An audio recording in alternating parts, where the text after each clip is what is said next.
Good. Wherever you are, I think we have some people from all over the place. Thank you so much for choosing to join us at the webinar today. We have a program that I'm going to request that we slightly make some changes. I think all of you received this program.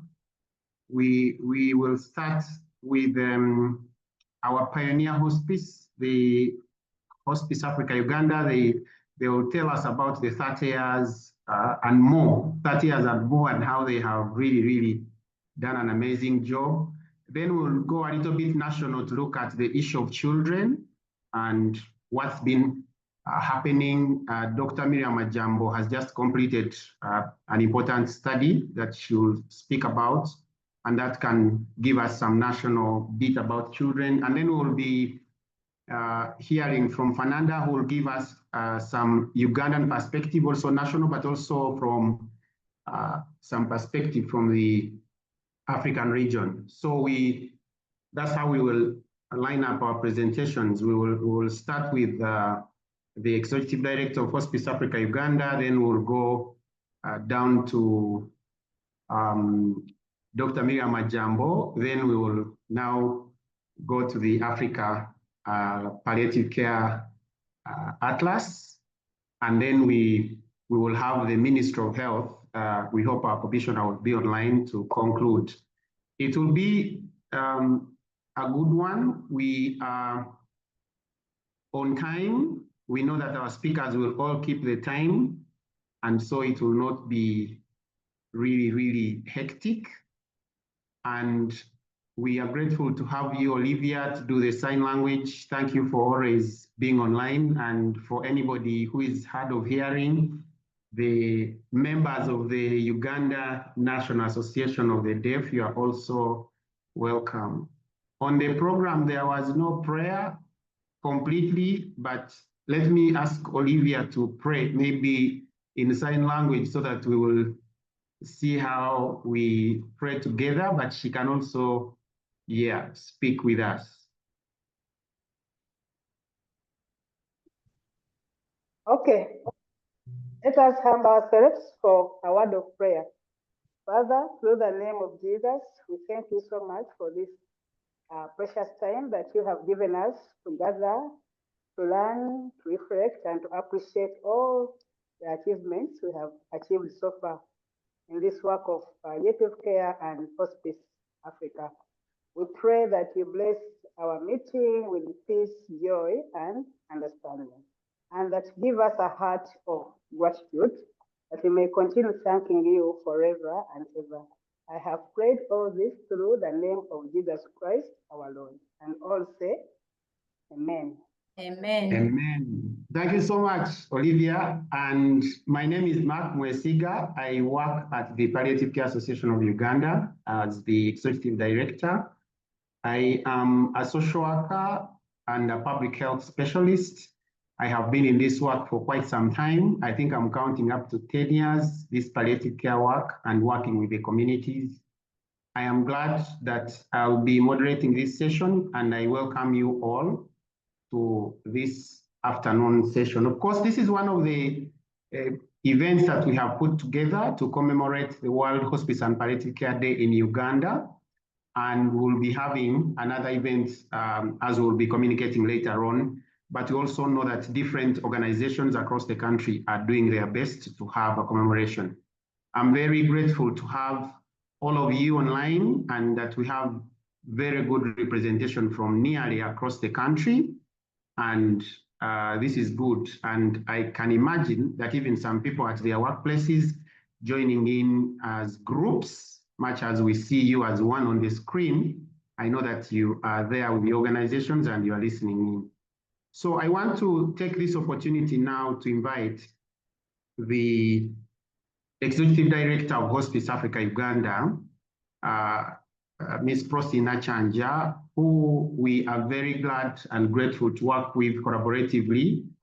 And being it that Prossy is leading the mother hospice in our country, which have done so much for our work, with their 3 sites here in Kampala, in Hoima, and in Mbarara.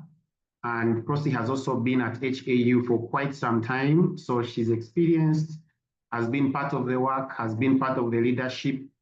And we welcome you, Prossy, to speak to this webinar. Thank you, Mark. Good afternoon, everybody on this call. Like Mark has introduced, I'm Prossy Nakyanja, and I'm the Executive Director. I've been at Hospice for 11 years now, and it has been a wonderful journey. I'm going to be presenting about our 32-year journey at Hospice. So allow me share my screen so that I can start my presentation.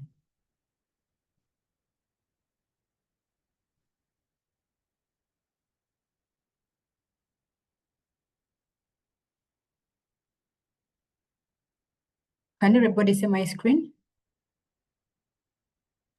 Absolutely. Yeah. Okay, here we go. So as mentioned by Mark, and as I've introduced, I come from Hospice Africa Uganda, and I serve as the Executive Director. As you can see on the screen, we were founded in 1993 by Dr. Miriam, who was our founder. What you see on the screen is our vision of palliative care for all in need, and the mission as it stated. We're in 3 sites in Makindye, Kampala, which is our head office. We have Hoima and Mbarara, which are Little Hospice Hoima and Mobile Hospice in Mbarara, respectively. Our core areas of work are patient care, morphine production, palliative care education, and advocacy through our international programs. But at the center of all this is the patient and family. So our major focus as we are going about our duties is the patient and the family. And those are our ethos. Like I've mentioned, number 1 ethos is patient care. The patient and family come first and are at the center of what we do. But we also encourage us to care for one another as a team, because with a strong team, we can go far. Our 3rd ethos is support partner organization, both as palliative care, as a palliative care fraternity, but also all organizations that work together with us. We encourage the spirit of collaborative work, because we can go far when we work together. So this is where we started. This is where the dream started. In this small house in Nsambya Hospital, which was given to us by Nsambya Hospital. That is where Dr. Anne started her work. And as you can see in these photos, they show the journey of where we started. The photo in the middle here, this was our first car. You see Dr. Anne here in the middle, and we see Rose, who was our first nurse, with the other team members who were there at that time.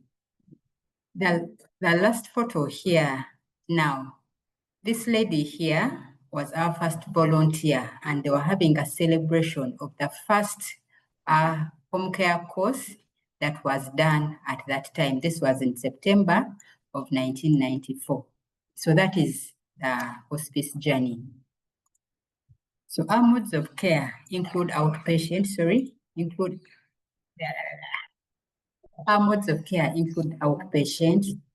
We also do home visits, because we realize that most patients need to be or want to be cared for in the comfort of their homes. So we go to these patients at their convenience in their homes. Those, as you can see in the photos on the screen. We also do outreaches, because we realize that most patients are in the community. So we have outreaches in Changwali Refugee Settlement. We also have some in Nyakishenyi, which is in Isinjiro district, but also in Kampala. We realized a need in the slums of Kampala. We have over 50 slums, but out of those, we have 4 slums that we are working in, and that is Katanga, Kasokoso. No, we have 3, not 4. We have Katanga, Kasokoso, and down here. So these slums, we call them the informal urban settlements.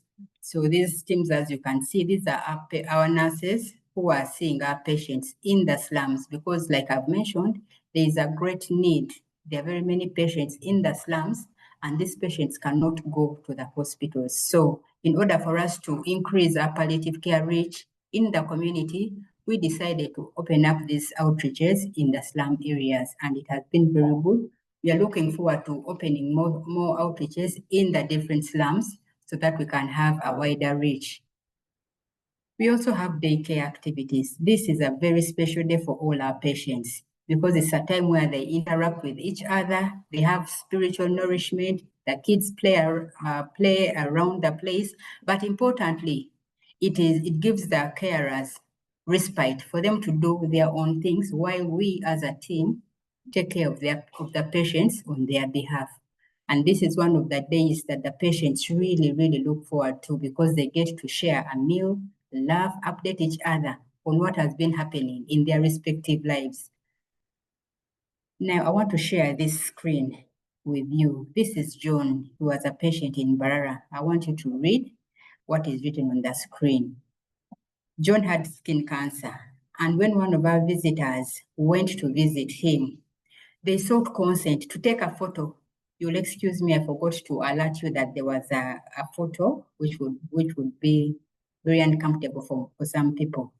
But the visitor wanted to take just a photo of the wound, but the patient said, no, take my entire face so that everybody can see the joy that I have because of the care I have from you. I no longer have pain and I'm even smiling. So this was a good photo for us because it shows that even in pain, even in their distress, a patient is willing to express his joy because of the service and the care that has been given to him by the team. So members, let us be encouraged that sometimes even if you do not get appreciation, just know that the patients we care for are always very, very grateful for the work that we do for them. We also have a muffin production unit. We have a public-private partnership with the government of Uganda to produce muffin for the entire country. And when this started, we started it at the kitchen. We call this the kitchen sink method.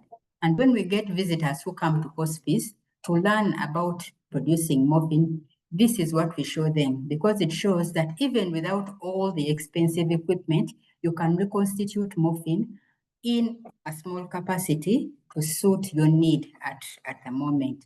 Then as you get funds and capital, you can then invest in bigger equipment. So this is where we started. This is the journey of muffin production at Hospice Africa Uganda. So following funding from the American Cancer Society, we were able to get this equipment that has enabled us to produce muffin. We started with 1.3 kilograms of muffin, which produced around 185 cartons. And currently, we are using 60 kilograms, which produces around over 8,600 cartons of muffin. We have a 3-year contract with the National Medical Stores, and we have a strong supply chain that ensures that this muffin is distributed in the entire country. And because of the increased advocacy that is done by the Palliative Care Association of Uganda and other partners, people are aware of muffin and the benefits of pain relief that comes with it. That's why you see there's an increase in consumption, which has also led to an increase in our production of this product.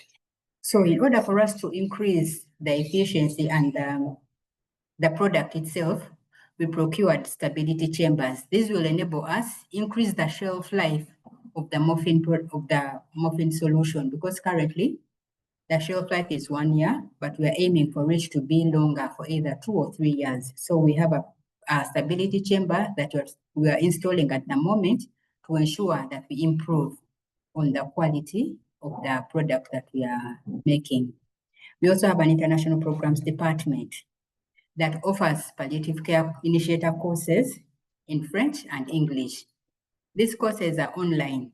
As a result of COVID, we transitioned to them being online, and we get participants from various African countries to participate in these courses. Now, these health professionals who come to these courses later start up palliative care facilities or services in their countries. That is how we are increasing access to palliative care throughout the country.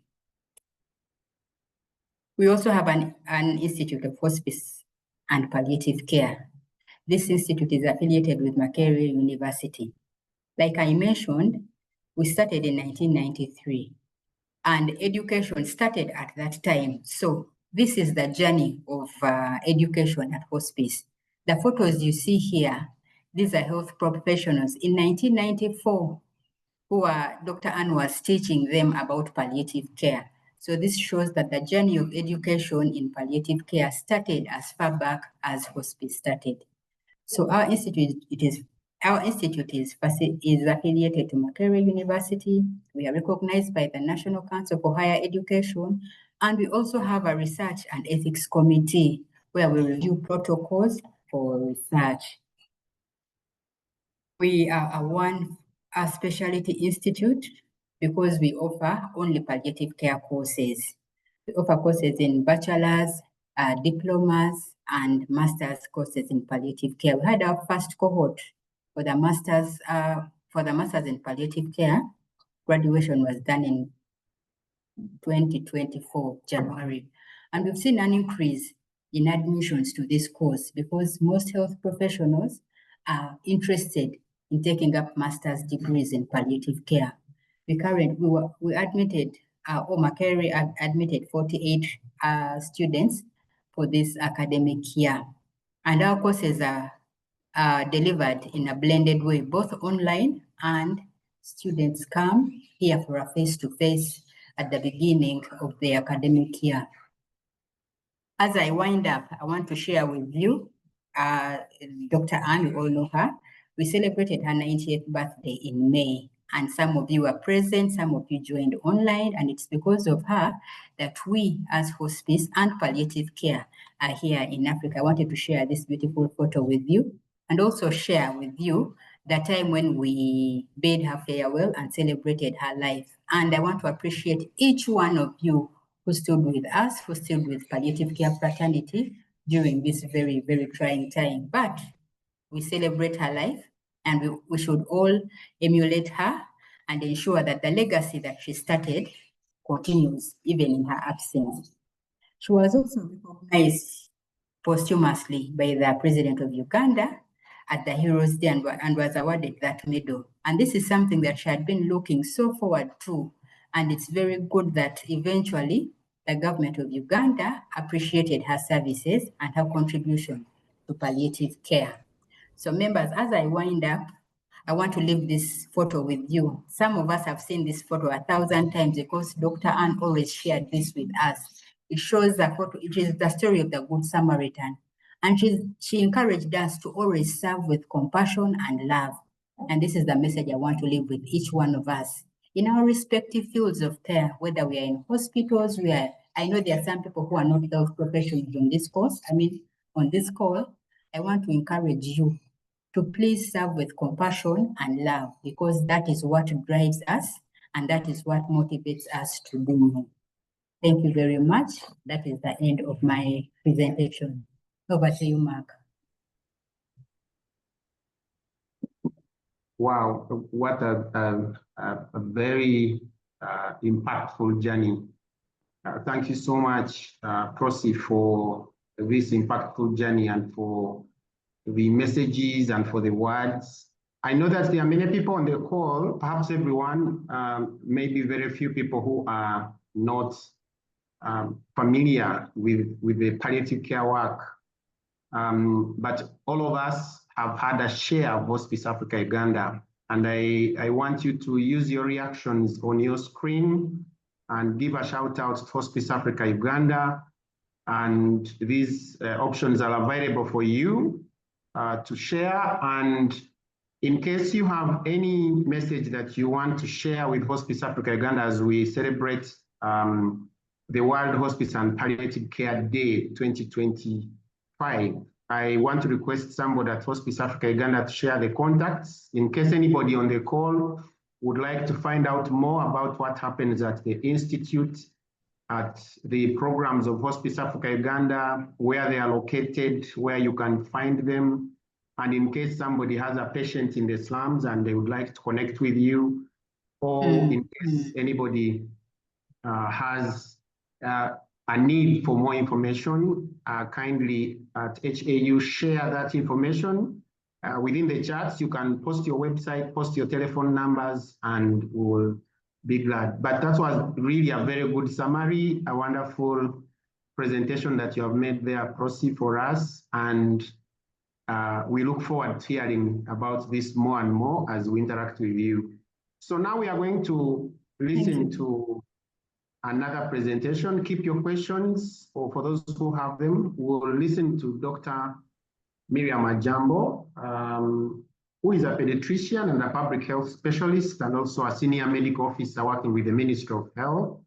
Dr. Ajambo is a very passionate person when it comes to advocacy and work within the ministry, and she's also a board member and actually the vice chair of the board of the Palliative Care Association of Uganda. And we are grateful, Dr. Ajambo, that you have allowed to share your work, and we hope that by sharing here, we will see continuously that this will be published at some point, and we look forward to listening and learn from you, Dr. Ajambo. Okay, thank you very much, Mark, the Executive Director of the Palliative Care Association of Uganda, for that kind introduction. Yes, maybe what I have to say is I'm going to present general aspects of palliative care for seriously sick children. The dissemination will come subsequently.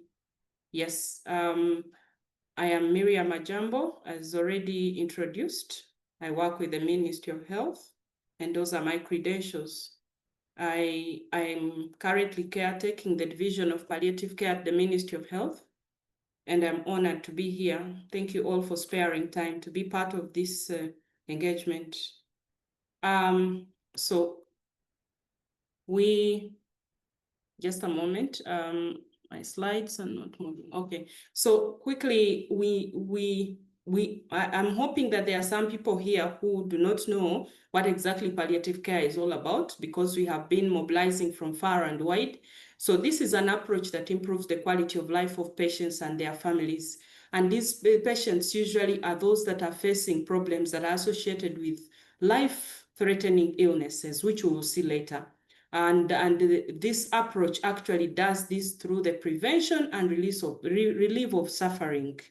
Yeah. So how do we prevent and relieve suffering? By doing assessment and treating pain and other problems, which can be physical, psychosocial, and spiritual. Now, palliative care for children is the active total care of a child's body, mind, and spirit, and also involves giving support to the family. So when a child is sick, the entire family is unwell, and we focus on both the child and the family. So, it begins when a child is diagnosed and continues regardless of whether the child receives treatment or that is directed to the disease or not.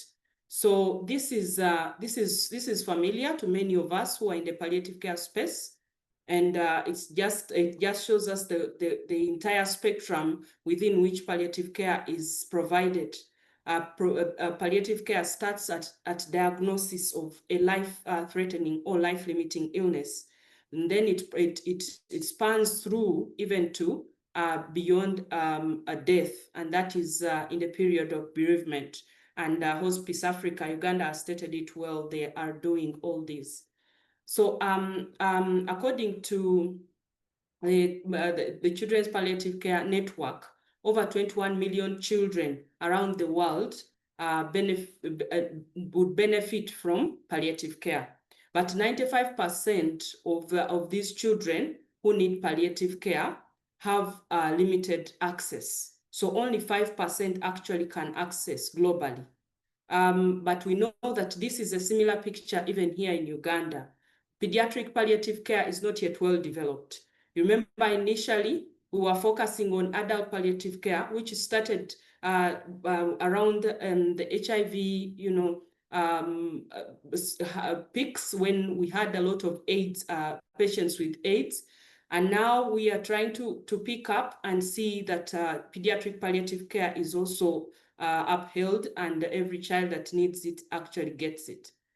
Now, palliative care, like we defined, improves the quality of life. And from here, we see that it decreases the symptom burden, even as generally the quality of life improves. So from researchers, it has shown that it reduces symptom distress by about 66%. And then patient satisfaction is rated at 93% for those who receive palliative care. So it can be provided at home or in the facility, or even in the general community. We can have it within a tertiary facility or in the community health centers or in children's homes. And we have all these in Uganda. So I just wrote this quote here. As health workers, we are trained to see disease, but we are usually not trained to see suffering. So palliative care brings us to a level where we appreciate that there is suffering among the patients that we take care of, and we have to support them to go through this suffering. So there is a way we classify conditions of children who require palliative care. We have categories 1 to 4. Now, the first category is one where the child is suffering from a life-threatening condition, which is has curative treatment, but this treatment can actually fail. So the examples include things like cancer, organ failure, liver, kidney disease, all these organs in the body when they fail. And then children with long-term ventilation, they have a particular treatment for this, but they can actually fail. And when these children, when they are diagnosed, they need palliative care from inception until they cure, if we are able to have them cured, or until after a death for the family that remains behind. Category 2 are conditions where the premature death is anticipated. There are conditions that will not allow, most likely not allow a child to reach adulthood. And usually these are things like muscular dystrophies that may just cause arrest of the respiratory tract, and the child passes on. Even sickle cell is in this particular category, though we are seeing many of our warriors survive to adulthood. Yeah, but it's categorized under category 2. Category 3 are progressive conditions without curative treatment, and where treatment is exclusively for palliation. So usually these are patients with, say, metabolic diseases that will not have a cure, but that will support the child with rehabilitation and palliative care. Then category 4 are usually irreversible but non-progressive. So the children who have suffered brain trauma at birth are categorized in this category 4, and those with complex disabilities. So this is just a re-echo of category 1. There is cure, but it can fail. So we even have infectious causes like TB. We have severe acute malnutrition, heart diseases, and even those that have suffered injury following trauma. Then category 2, like I said, sickle cell is among these, and then there are other genetic disorders. Yes. Category 3 is reflected here. See, various syndromes, children with syndromes, where we know that we can just offer palliation and not cure any particular condition they are suffering from, because they have usually multiple disabilities.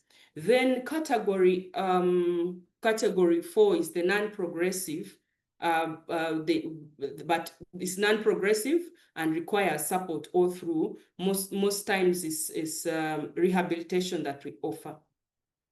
So what are the principles for palliative care? Palliative care in children should be given a holistic approach and should be patient-centered, child-centered. There should be teamwork, and we have to involve the family as much as possible. And in most cases, we take their preferences. If they prefer to take care of the child at home, as long as the definitive treatment is done, we allow them to take the child home. Then we also have to ensure that there is continuity of care following discharge. So this is just a layout of the general principles that we consider when delivering children's palliative care. The children and the child and the family are at the center, and there should be proper communication. There should be you pay best interest on decision making, involve the family and the child if they have reached that age where they can reason out and participate in decision making. Then you consider the cultural aspects that surround this family and the child generally.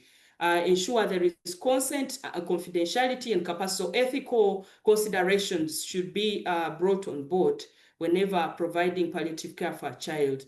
Then we've talked about continuity, but you should also have advanced care planning, where you sit with the family and plan ahead and say, okay, now when this happens later, maybe you get this kind of emergency later, how will you handle? And even if there are difficult conversations, it's very crucial that we have this advanced care planning. The domains that we focus on, we have the spiritual, we have the physical, we have the psychosocial, and we have we've talked about the domains, but we also consider the ethical principles. And for those that need legal support, we also offer the legal support. Now, we begin by doing comprehensive assessment for a child, and then we do advanced care planning, and then we do primary non-medical needs approach for this particular child. Then for the physical, assessment should focus on relieving symptoms. Symptoms can include pain, shortness of breath, fatigue, nausea, constipation, vomiting. So a child who is very sick or who is suffering from a life-limiting illness may have all these or some of them. And we should ensure that we actually relieve all of them. Most times we focus on pain, but it's not usually the only thing that we have to attend to when we are offering palliative care for a child. Lack of assessment is the most common cause of unrelieved pain. So you have to also assess for emotional pain. I know we are still looking at the physical, but you have to also look out for emotional pain. Many times children who are depressed will somatize and they will complain of abdominal pain. You have to be sure that it's actually not the real physical pain and it's functional pain, so that you address it that way. So that is already in the psychological and psychiatric aspects of care. So watch out for signs of family members struggling with psychosocial issues. This child could be coming from a family that has already broken apart and is struggling to contextualize everything. And so they need support together with the family so that the child can settle in. Many times when a child is diagnosed with a life-limiting illness, the family gets destabilized. Many times the fathers walk away, and the children, besides their physical illness, actually suffer a lot emotionally, and they get into psychiatric complications sometimes. So we have to address these issues, okay? And where you are not comfortable to care for the child, please consider referral appropriately. It's also crucial that the spiritual aspects of a child are actually addressed. And in this case, depending on the religion or the spiritual affirmation of the family and the child, you have to bring in the spiritual leaders whether it's a priest, whether it is a chaplain or an imam, they support the family and the child through this phase of the illness.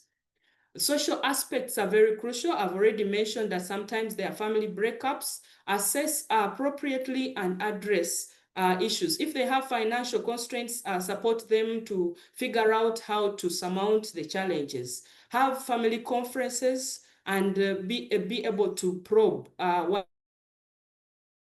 what the social challenges could be and support them to go through them. Then the cultural issues are also very key. We know in many of the cultures, these life-limiting illnesses are attributed to witchcraft. It's very important that we commit time to explain, if it's genetic, to explain to the level that they understand that it's not witchcraft, and that they have ways around improving the quality of life of this child. Who is supposed to provide palliative care? Anybody, actually, in the healthcare setting, in the community, the religious leaders, everyone, each one of us has a role to play in providing palliative care for a child. We just have to ensure that we work as a team so that we provide holistic. Some key issues to consider for children. Children are not small adults, and they are growing. They're at different stages of growth, but they keep moving from attaining milestones from one stage to another. And so when they change, they move from being neonates to infants, to toddlers, to adolescents. We have to be intentional to tailor their care and treat their palliative care to the level of growth that they have attained at that moment. Then their medications are also more complex because all the time, we have to give per kilogram body weight. Even morphine is given per kilogram body weight. And so if you're not sure, you consult, you work with the other senior experts, senior colleagues, to be able to give the appropriate dosing to the child. Their conditions last a little more longer than adults. If a child is diagnosed at 3 years, say with sickle cell disease, they are going to live with it into their adulthood as long as we manage them well. And so this also affects the palliative care interventions that you're going to give as they along their life course. Now, they can suffer a wide range of diseases. They can suffer from syndromes, they can suffer from congenital conditions, they can suffer from metabolic conditions, and we should always tailor their palliative care to the needs depending on the condition they are suffering from. And symptom assessment can be actually challenging for children who are not yet speaking, who are nonverbal. So we have to practice how to assess symptoms in these children. The more we interact with them, the more familiar we'll become with their symptoms. Children are dependent on adults for decision-making and care. And so we should always involve their caregivers and ensure that we are on the same page. Family interactions might be complex. If they don't like someone in the family and they're the ones taking care of them, they may choose not to talk. So we have to also, give them time and understand why they are not talking to us and be able to support them. They have education needs, and sometimes when they're in the hospital, they are not comfortable because their colleagues are at school. They have different perceptions of spirituality, illness, death, and dying, and we have to put ourselves at their level and be able to explain these things so they can understand. And losing a child is very frustrating, so we have to support the family through death of a child. What's the take-home message here? Even if cure of an illness is not forthcoming, much can still be done. Good communication, a thorough assessment, a range of treatment options, and involvement of the patient and the family in health decisions is very crucial. Palliative care helps us to see life as a journey in which death is a normal part of the process. And so we should ensure that we make that known to our patients. Thank you very much, and over to you, moderator. Thank you. Thank you so much, Dr. Jambo, and for this enlightening presentation. We definitely have parents and people who have children on the call. And in case you have a question, there is an icon on your screen actually, which is Q&A, question and answer. Please drop your question right there so that we will pick it out from the comments, which are quite a number, and we'll be able to answer your question. Now, much as I know that everybody's on the call and we can even answer the questions together. So for you and the organization, once you see a question that is closer, just like I have seen Roselight do, please be free to answer the question so that once we ask the panelists to speak, they'll be adding on the information that is available. I also wanted to let you know that we have people on social media who are sharing the information that we have here. And in case you also are on social media, feel free to share this information because indeed many people would like to have this information as much as possible. Dr. Jambo, we are very grateful. And for you who are listening in, feel free to use your icons on your screen to give a shout out to Dr. Jambo for her presentation. Technology is not limiting us from clapping and showing our gratitude. Now we move on to the other presentation from another doctor, Fernanda Bastos, who has done good work for us, but also good work for Africa. Fernanda is a medical doctor. She has worked as a pediatrician. She has worked in internal medicine. She's a scholar finalizing her PhD. She's been engaged with work internationally and globally with Atlantis. And now she's been here in Uganda, so she knows, I hope, some Luganda. She's worked here before, but she's going to be speaking to us about the APCA African Palliative Care Atlas, which we are excited about. It was launched recently at the APCA conference. And so we would like to learn about what was in there for Uganda and how does that compare to what's happening elsewhere in Africa. Having listened from Hospice Africa Uganda, from Dr. Jambo, and Fernanda, you have the time. Everybody has kept their time, so feel free to use it so well. And I know people will have some questions. Over to you. Thank you very much, Mark. Let me try to share my presentation. Is everyone seeing my screen? Yeah, I think so. Yeah, we see it. It needs to be in the presentation so that we don't see the notes, and then I don't know how that's possible. So we see your presentation mode. We are not seeing like we are the other side. So you're saying you are seeing the notes. That's what you are saying. Yes, we are seeing the notes. Okay, so just sorry.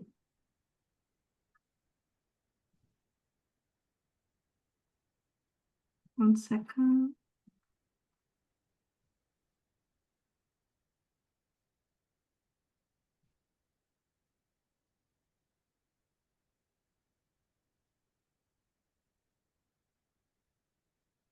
Okay. Tell me if it changed. Let me try again. Did it change? It's coming. It's perfect now. Yeah. Thank you. Okay. Yeah. Let me see if I change it. Oof. It's not changing, right? Try moving the slides. Oh yeah. It's Okay. changing. Okay. Yes. Perfect. So I learned a word. I learned Jebaleko. So Jebaleko, colleagues and friends, it's a great pleasure to be back in Uganda, even if virtually, and to see some familiar faces and names.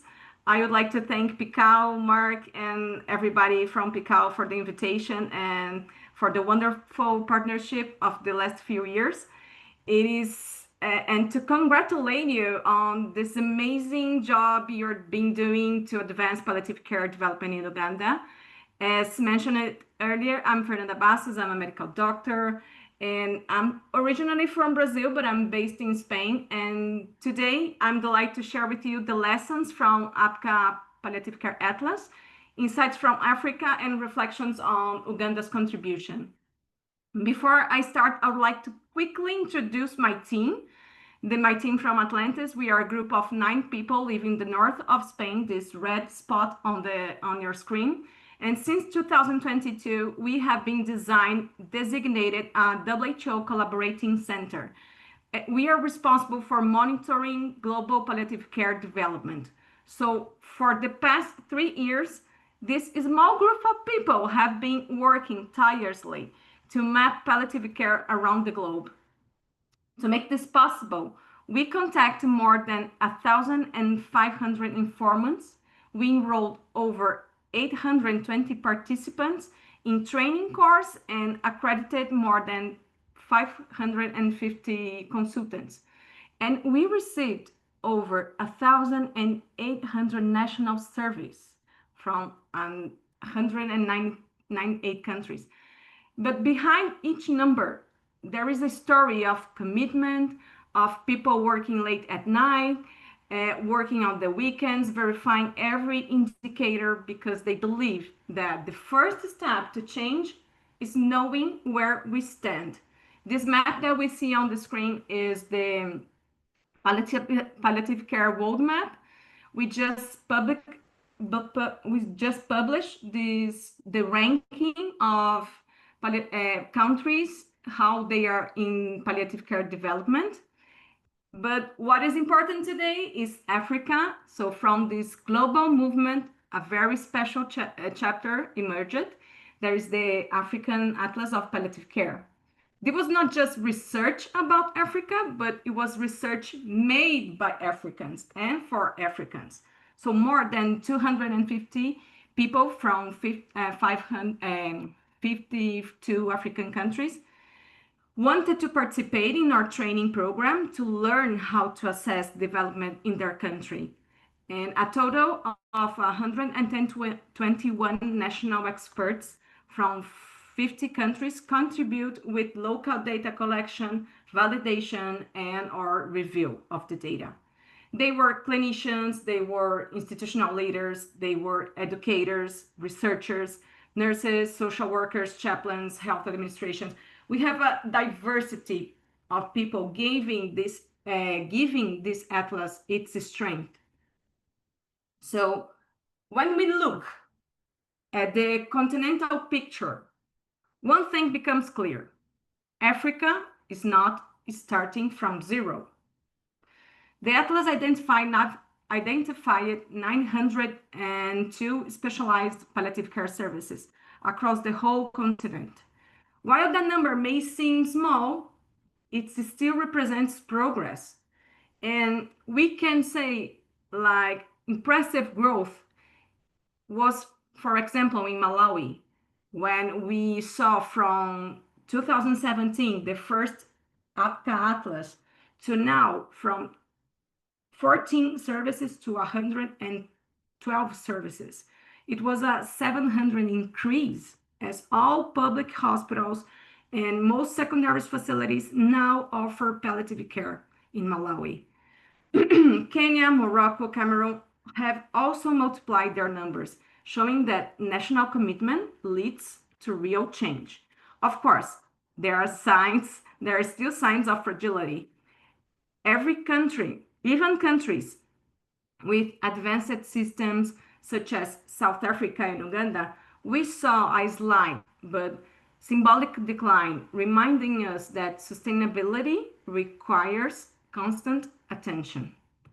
Progress is not only about services, it's also about systems. Today, 26 countries, almost half of the continent, have a coordinating entity for palliative care within the Ministry of Health. And 35 countries have included palliative care in national policies. Also, we see education moving forward. Since 2017, the numbers of African countries with medical and nursing schools has risen. We can say that Congo, Kenya, Malawi, Morocco, Namibia, Sierra Leone, South Africa, Sudan, Togo, and Uganda, all medical students learn about palliative care when they are in the undergraduate. Likewise, in Botswana, in Swatini, in Ghana, in Kenya, in Malawi, in Uganda, and also Zimbabwe, every future nurse and midwife receives palliative care training. These are powerful signs that foundations are being built slowly, unevenly across the continent. But not everything is flowers, as they say. When we look closer at the map, we see a continent of contrasts and deep inequities. Some countries have made notable progress, while others are still struggling to establish even the first foundations of palliative care, that is, access to essential medicines. This access remains one of the most striking inequities. This is not an isolated issue, but a systemic one. It's usually rooted in restrictive colonial area regulations, fragile supply chains, and limited professional training. At the primary level, care level, the disparity becomes clear. Only 9% of Francophone countries report essential palliative care medicines available in more than 30% of their health facilities. While when we see the Anglophone countries, the availability is 5 times higher. Oral morphine, the cornerstone of pain relief, remains extremely scarce. In rural areas, it is completely absent across Francophone, Lusophone countries, with only Cabo Verde as exception. Even rural settings, most of the countries have less than 10% of facilities with morphine available. These gaps are not limited to medicines. 68% of non-Anglophone countries, palliative care is not yet taught to medical or nursing students. And there are no specialized services for children in 85% of these countries. The inequity is also visible in research. Only 7% of all African publications of palliative care come from non-Anglophone countries. Without local evidence, the innovation and realities of many African teams remain invisible, reinforcing the pattern that where knowledge flows is just one direction and they are all dependent of external models. But how about Uganda? Uganda is the only African country to reach advanced level of palliative care development. Despite being a low-income country, Uganda has achieved what many wealthier nations have not. This achievement is not by chance. It is a result of a strong national advocacy with champions and the clear commitment of the national associations, the Ministry of Health, which has also a dedicated department focused on palliative care. Now, in Uganda, palliative care is recognized as a basic health service, fully integrated into national health system. The country also tracks palliative care data within its national health system, information system, ensuring that services are monitored, evaluated, and improved based on evidence. Uganda's structure shows that even in context of limited resources, strong leadership and clear vision can build lasting systems. But also one of the power of Uganda is that Uganda's greatest innovation, it is the national model of morphine production and distribution. And Prossy showed us the journal of morphine. It was very inspiring. And we see that Uganda produces its own oral morphine and teach others doing that. The national store and the supply system also ensures quality, availability, free access to patients across the country. But there's also something very golden in Uganda, that nurses and clinical officers, in addition to medical doctors, are authorized to prescribe morphine, which extend care far beyond the hospitals. And education is another area of leadership in Uganda. Every doctor, nurse, and clinical officer in Uganda learns about palliative care during training, during the undergraduate, because it is fully integrated into the curriculum. Uganda has become a regional reference in capacity building, with sharing knowledge with other countries and hosting international training programs and also conferences. Prossy also told us a little bit about that. And in research, Uganda leads the continent, have more than 100 scientific publications just in the recent years, transforming the local experiences into evidence that shapes policies and practice. But I think that perhaps Uganda's greatest contribution is hope, because it proves that progress does not depend on wealth, but on vision, collaboration, and sustainable investment in people. Uganda also shows that when political will, community engagement, and compassion come together, universal access becomes possible. So the lessons learned doing this atlas is that progress in Africa is real, but uneven. It depends not only of resources, but also in structure, leadership, and commitment. Structures make systems sustainable. And Uganda is a clear example of national ownership that can achieve when palliative care becomes part of the health system, not just a project or an initiative, and that APCA Palliative Care Atlas is a practical tool for advocacy and policy, is freely available to all. Its indicators are simple, reproducible, enabling countries to monitor their own progress and identify gaps independently. But we have to remember that indicators are only the beginning. They point the direction. Yet it is deeper investigation and local engagement that turn the direction into meaningful change. Across Africa, different countries lead in different areas, in education, in medicines, in policy, in research. Each one offers examples that others can learn from, providing that collective progress comes from sharing strengths, not hiding weaknesses. The greatest lesson is clear. Palliative care development is not a dream. It is a process already in motion. And just remember, from data to knowledge, from knowledge to empowerment, from empowerment to transformation. We really believe in the power of data in Atlantis. So the future of palliative care is in Africa and is in African hands. This is the QR code for downloading your atlas if you don't have it already. And I was a little bit shorter of time, and that's it. Thank you very much. Back to you, Chair. Thank you so much. And wow, this is really, really inspiring. Palliative care is not a dream, but a process already in motion.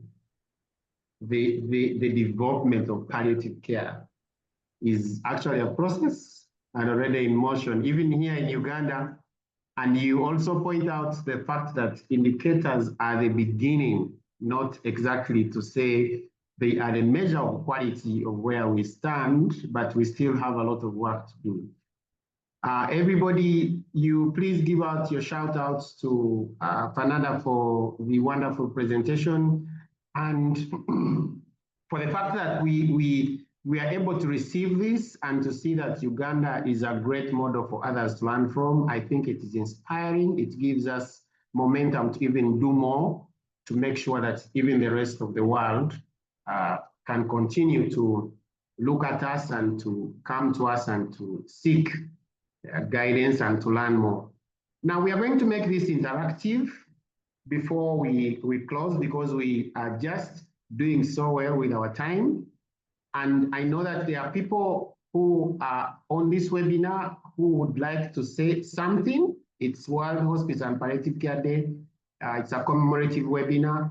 If you are burning to say something, like you don't want to only comment on the chats, but you want to make sure that you say something, if you show me a sign in the chat, I'll ask that they elevate you to panelist, and then you will speak. I'm very grateful to see all of you. I saw Dr. Jane White online, and thank you so much for being online. And wherever you are, whether in Uganda or in the UK, we hope everything is going on well. I saw people of Cavalry Christian Care as well, people of Mbarara Regional Referral Hospital, Mobile Hospice Mbarara, everybody online. Thank you so much. I also saw Professor Wilson Ochuda and Rose and the senior people, everybody online.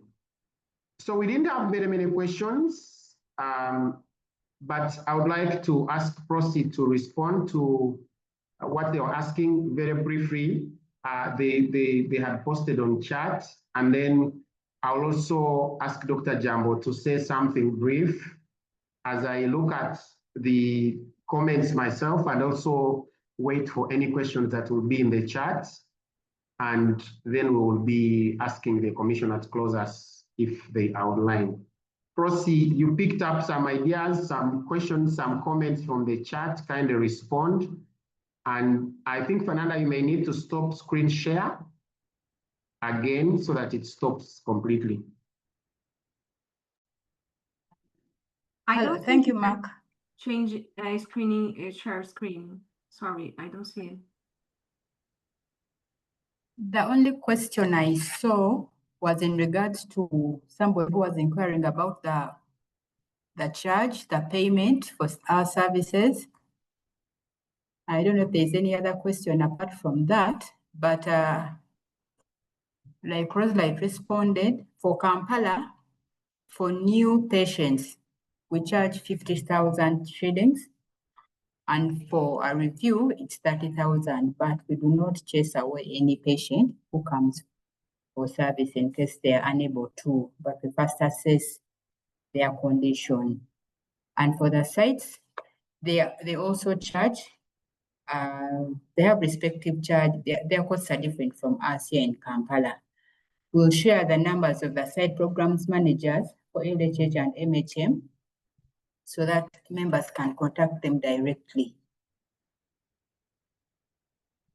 I don't know if you have any of them here on the chat, on the call. And they could, I think that's it for sure. And I saw that the contacts were shared for Hospice Africa Uganda. And in case anybody has any more requests, then we can ask them, yes, to share. But we also had some people on the call that I wanted to ask to say something. We have people in Cavalry, and we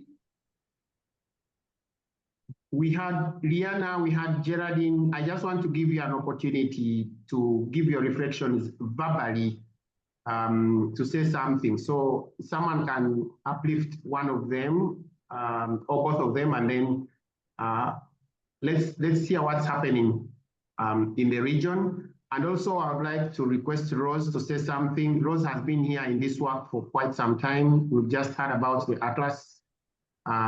Please say something very briefly before I ask. I think Dr. Jambo will be the one to close us.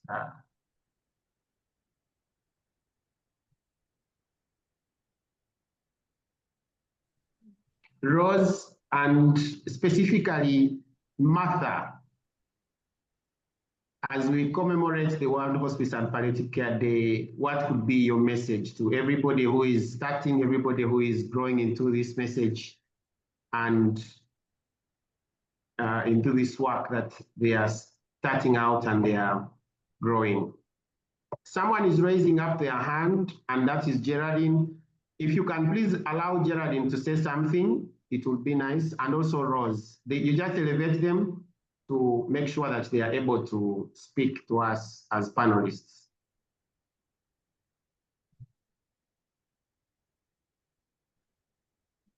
Hello, everyone. Someone in the control room, please. Elevate Geraldine and Rose to panelists. I think I can be able to talk now. Can you hear me? So Rose will be representing the pioneers. Geraldine is representing those ones who are starting the new people. Can you hear me? Who are taking on forward the work in the regions. Yes, Rose, we can hear you. Okay, thank you very much. Thank you very much, the Palliative Care Association of Uganda, for organizing this webinar. Very important. It gives us the information. It also enables us to get to know where we are, and we get excited. The 30+ years that we've worked of palliative care in Uganda is paying off. It is important.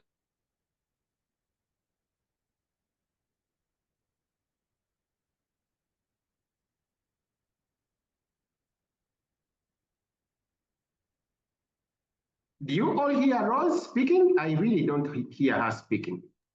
We've lost her. We've lost her. Our Geraldine, is Geraldine lifted to panelist? I don't see Geraldine on my screen as well.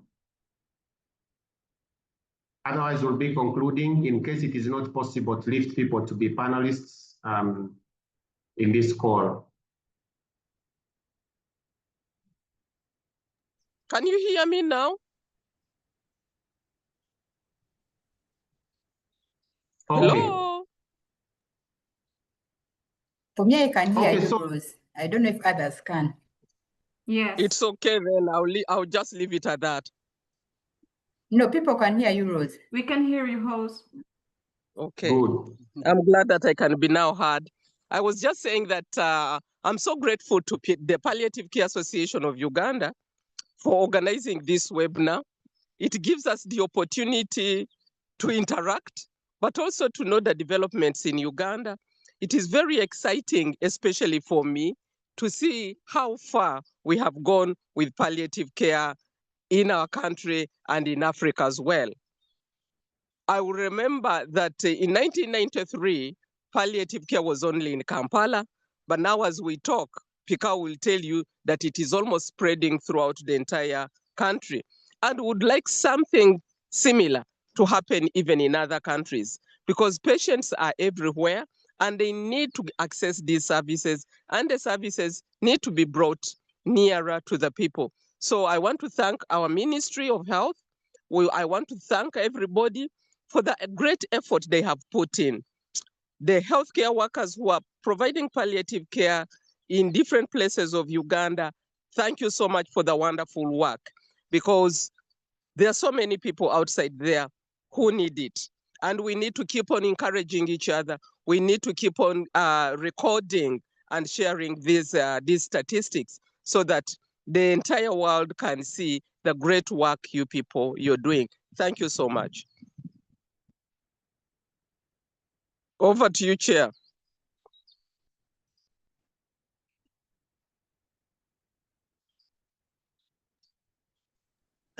Can I request someone to summarize what Rose said very quickly? Maybe Lisa, if you are hearing her. I didn't really hear her, and I think it's a technical issue. Very quickly, so that even the interpreter can pick that for the recording as well. Rose was appreciative to the Palliative Care Association of Uganda for creating these forums for dialogue. But importantly, she thanked the Ministry of Health for the leadership, the guidance, and the support that they've offered to palliative care since inception. Okay, thank you so much. So do we have Geraldine as well, or we close it from here? I'm present. I don't know if you can get me. Very well. For you, I can hear you. Oh, that's great. Yesterday, my computers had issues with the microphone. Thank you so much for giving me this chance to communicate something small. I would like to appreciate all the presenters of today and PCAU for arranging this webinar. I must say it has really been beneficial to the team at Kavale Christian Care. And in Kavale, we are really committed to make sure everyone who needs palliative care receives it. And we really appreciate the support from Ministry of Health and PCAU as well. And I would like to let everyone know that we are working with you to celebrate this World Hospice and Palliative Care Day. We've been to radio stations. We are organizing for a football match to make sure many people know about palliative care. We've invited people to attend, to spectate, and celebrate with us the people who are living with life-limiting illnesses, the progress of palliative care in Uganda and in southwestern Uganda. And we hope that by the end of all that, many people will be knowing about palliative care and will be able to provide it to whoever they can reach. But above all, I also thank God for bringing many people into palliative care. Also, I would also like to thank the donors and everyone that is involved in palliative care. You're really doing a great job. The patients are appreciating. Our director from Hospice Africa Uganda mentioned that we may not see the appreciation in tangible forms or invisible forms, but at least we should be satisfied by the fact that our patients are appreciating and their quality of life is improving, and that should be our motivation. And that is really what makes us happy at Kavale Christian Care. Otherwise, I wish you a nice palliative care week and the best in all. Thank you so much. Thank you so much. Before we conclude, Dr. Rony, the Commissioner Clinical Services, Dr. Rony Bahatungire is online. I'm going to request that you allow us to elevate you to panelists because you will conclude our webinar and give us the vision of the ministry and speak to the palliative care providers who are online. There are quite a number and many from their hospices and organizations. And as Dr. Rony comes on, Dr. Jambo, in case you had any other comments to give us in a way of concluding, we didn't have many questions for you, but in case you picked out any insights or you want to speak to the work that Fernanda has shared, which really puts us in good spotlight as an example in Africa, Dr. Jambo, please.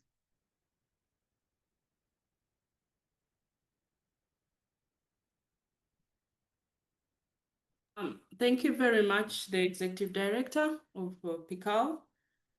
I promised to give give some highlights on the findings from the study that I conducted that was partially sponsored by the Palliative Care Association of Uganda. For my MEd, I conducted a study on prevalence and factors associated with non-continuity of palliative care for children with cancer in Busoga sub-region. I will just give key highlights, and I will also, make mention of a few other aspects that I picked out from what Fernanda presented.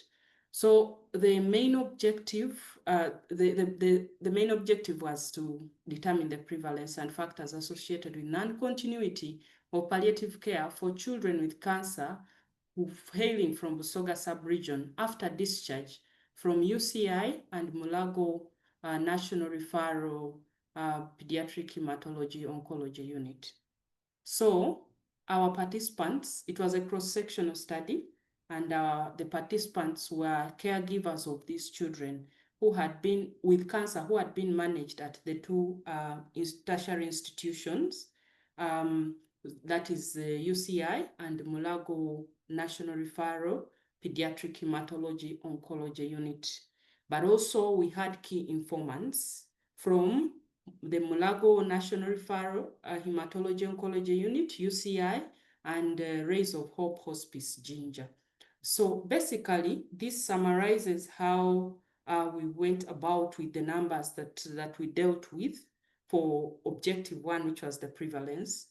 307 children, or caregivers of children were identified in the system. Out of these, 199 were from UCI and 108 were children from the National Referral Hematology Oncology Unit. So out of these 199 from UCI, 103 had passed on, and we remained with 40 after having failed to reach 56. Then the children from the Pediatric Hematology Oncology Unit of Mulago National Referral, 50 of them had passed on, 18 were unreachable, so we remained still with 40 participants. And out of these, some didn't consent, so we had 38 to participate from the Pediatric Hematology Oncology Unit and 39 from UCI. Now, what is disturbing is that when we inquired from the caregivers about continuity of palliative care following discharge, I know we try so much to give within the facility, but most of the caregivers, up to 96% of caregivers reported not to continue palliative care after discharge. That means that when the children leave these tertiary facilities, they don't continue palliative care. They continue in pain and die in pain most times, unless they are reached out to by Hospice Africa Uganda, or maybe the Rays of Hope Hospice Ginger.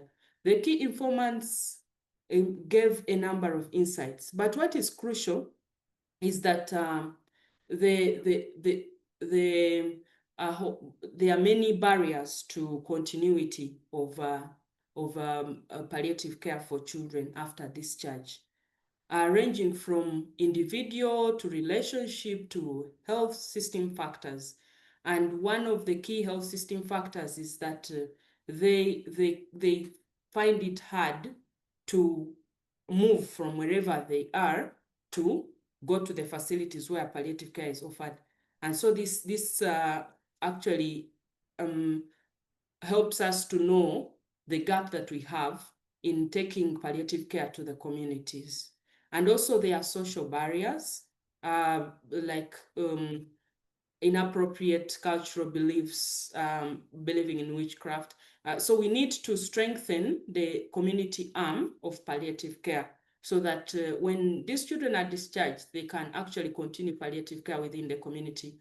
The other details I'll not mention because of time, but what is crucial is that we should actually have the strategy out so that we can strengthen every aspect of palliative care in the country. We are very proud to have Uganda as the only country in Africa that has reached the advanced level of palliative care, but that does not make us very comfortable. We still have a lot to do. I'm actually in the field now in the Mbale Health Region, and I realized that many of our facilities, especially health center FOS, are unable to offer palliative care. And also the community health workers have not yet been oriented to support us in the community to take palliative care to the communities. So we still have a lot to do, and we should not just celebrate and sit back. As we commemorate this World Hospice and Palliative Care Day, let's lay strategies on how to advance palliative care. Most importantly, to uphold the primary health care arm of palliative care. Now that we have tried to ensure that our tertiary facilities take on palliative care, we'll continue to strengthen it there, but let's also be intentional to take palliative care to the community so that those who are there and are stuck there can actually receive care from home, and they have a good quality of life. Thank you very much, and over to you, Edie. Thank you so much. And we will be concluding shortly. Fernanda, did you have any additional insights you needed to give, any final words? Because the commissioner, when they come, they will be closing and answering the only question that we have. Just 1 minute. I Yes. really enjoyed the comment of Miriam, and I have to remember that advanced level is about, we are saying here about structure. We are not, the indicators is not about outcomes, it's not about quality. So it's just that we have the structure to sustainable palliative care, but also you have to do a lot of things to provide very quality palliative care to all reach of the country. So I agree, and with the reflection of Dr. Miriam, there's a lot of things to do. Being advanced level does not mean that is the best palliative care you have in the world, just mean that you have the structure to a sustainable palliative care. So thank you. Over to you, Mark.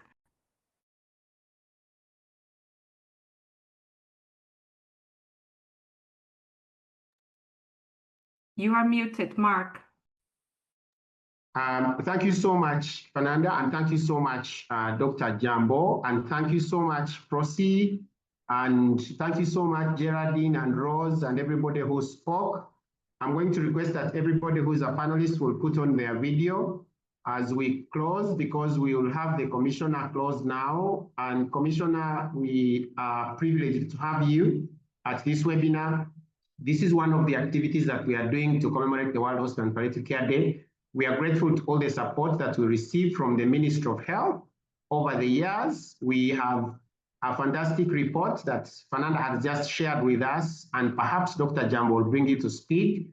We have only one question that has been asked, and somebody is asking, how and when will people in the lower health facilities access palliative care? And they mentioned Health Center 4. I think that's within your confines. You are welcome to speak to the people online, and there are quite many in their organizations listening to you, much as you see that there are only 56, and you will use the next few minutes and then we'll wrap up. Over to you, Commissioner Rony.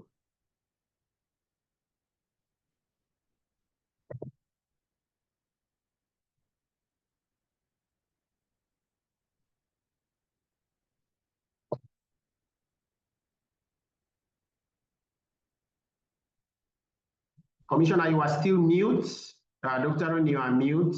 If you can unmute and speak to us, we'll be able to hear you.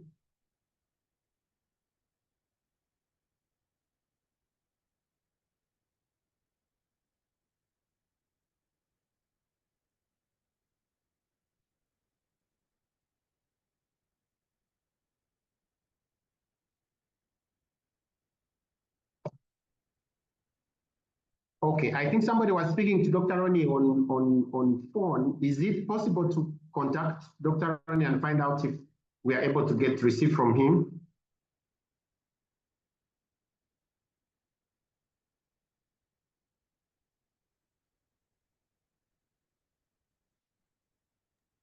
It should be able to speak soon.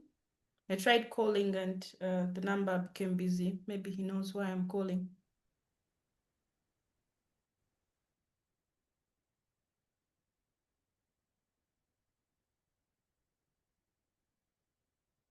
Okay. So we be patient, give maybe another 10 seconds before we close the call.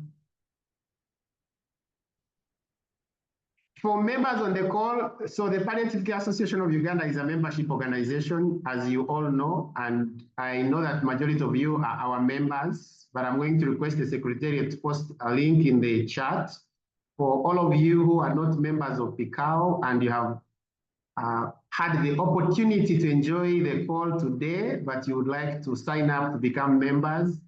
Please utilize the opportunity and join us, become our members.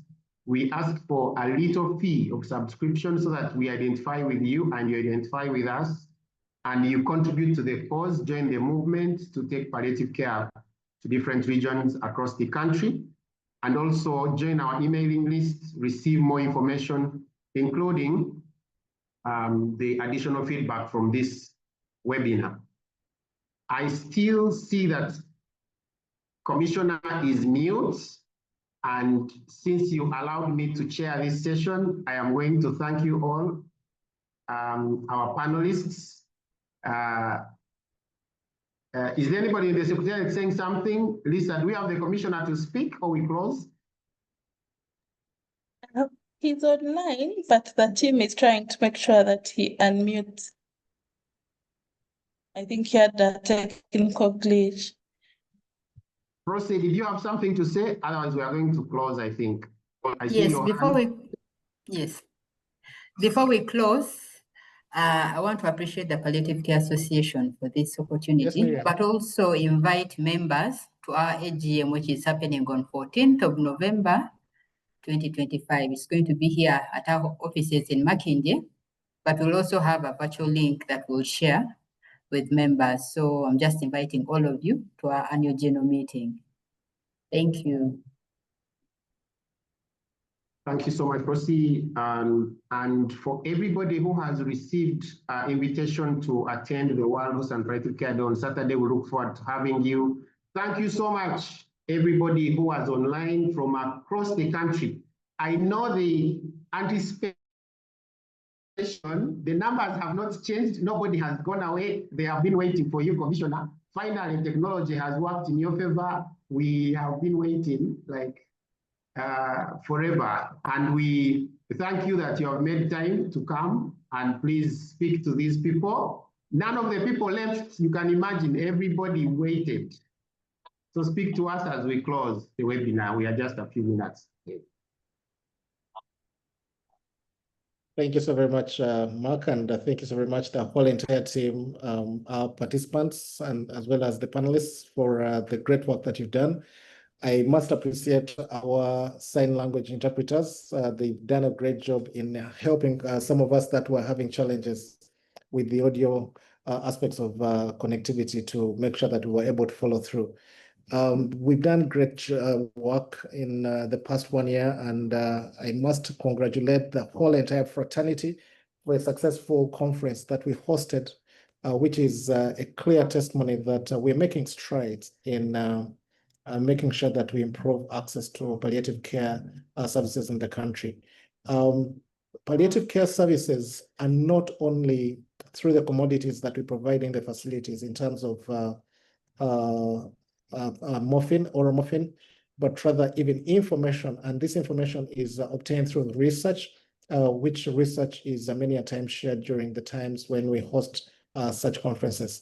I must appreciate Madam Rose for the remarks that she made, and she clearly gives clear evidence that as a country we have made significant strides in making sure that we improve palliative care services in the country. And together, I believe we are on the right track to ensure that we will deliver this mandate and this promise of restoring hope and comfort unto those that require our services in palliative care.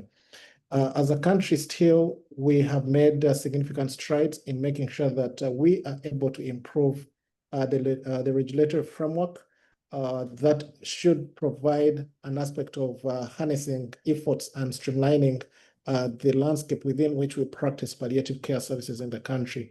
And this is coming in the form of a palliative care strategy, which is currently under development, and we've made significant progress. Very soon we should have it cleared out and launched so that we can have clear regulations and streamlined operations within this space. With it will come regulations that will impact and those that will enforce and ensure that each and every healthcare provider in the country is able to offer palliative care services within the realms and within the space that they are expected to.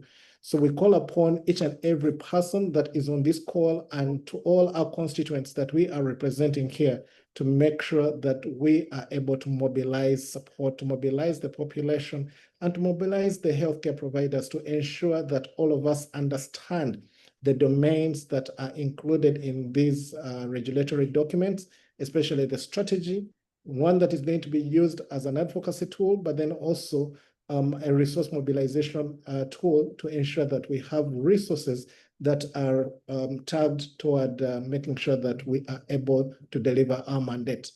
We appreciate the fact that The government of Uganda may not have all the resources that are requisite to ensure that we're able to deliver this mandate, but through partner support, through engagement with all other key stakeholders, through the efforts that shall have been consolidated within the strategy, we should be able to harness these resources and deliver our mandate unto the expectant population.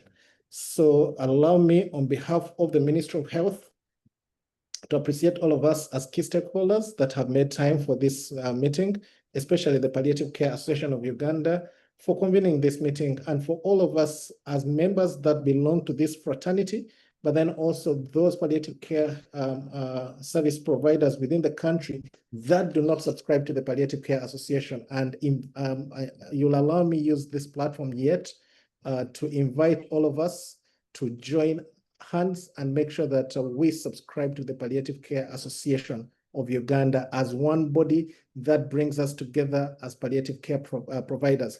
When we stand together, we argue together, our voices are heard louder as compared when we go solo and we are seeking to ride agendas that are speaking to the same kind of element, but we're speaking alone. No one will attend to us, and we risk being taken for noisemakers rather than people that are actually trying to sell an idea, people that are trying to seek addressing a certain key element and gap or service gap in our healthcare service delivery landscape in the country. So I believe we have palliative care providers out there that do not subscribe to the Palliative Care Association, but this is an opportunity for us to drop our ego, to drop our other alternative objectives and seek to pursue one common goal of service above self and ensure that we are able to meet the needs of those that are seeking services from us in this country. With these few remarks, allow me appreciate all of us, those that have made contributions to this webinar, and for those that have made time to participate in this engagement. Hospice Africa, thank you so very much. I'm very grateful, Madam Prossy, for making time to be at this meeting. Madam Fernanda, thank you so very much for making it. And Miriam, thank you so very much for always representing us as Minister of Health in these platforms. Mark and the whole entire APCA fraternity, thank you so very much for making this a possibility. We commit on behalf of the government of Uganda as Minister of Health that we will support all the interventions that are aimed at strengthening palliative care services in this country, for God and my country. Wow, thank you so much, Commissioner. And you have said it. That's why perhaps we are the best in this area of palliative care when it comes to the African continent. And Fernanda, you can be sure that your research is true, because you see, we have the ministry, we have the coordinator who is speaker, we have the actors and the implementers who are Hospice Africa Uganda. You heard from someone from Kabale. You are not able to go to Kabale when you are here, but you can look up at the map. It is near Rwanda. It is so far away from here. And so we are all together. Thank you for everybody on the call. We are grateful that you're able to join. Please have a great Independence Day tomorrow for Ugandans.